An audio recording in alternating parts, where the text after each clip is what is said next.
Speed is key in cybersecurity. In reality, you need something that takes care of things in real time.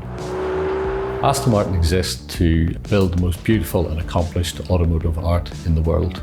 Whilst we're immensely proud of our over 100 years of heritage, we are forward-looking and innovative. We've got our endpoints deployed everywhere across the world, from Abu Dhabi to the US to China. Our legacy AV product, to be fair to it, was probably best described as asleep. SentinelOne for me would have fitted into the disruptor category.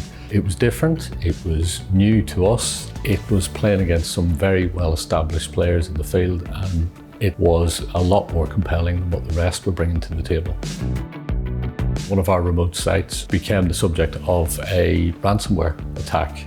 And we were seeing lots of alerts on the firewalls, but SentinelOne had already got stuck in and was actively dealing with it as well.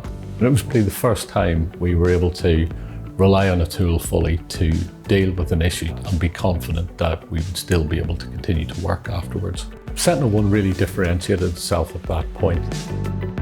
Tools to do active threat hunting and to understand the attack vectors as well. It was the lightweight management aspect of it and the visibility that the team had of what was actually going on. The remaining other vendors, we couldn't actually see the wood for the trees during the POC. It looked like too much to deal with for the team. When we were building our SOC, Vigilance was really a no-brainer. Although it's a service that will deal with all of your threats, they still fully involve my team, which really is key. It's not actually a closed box solution, it's a true partnership.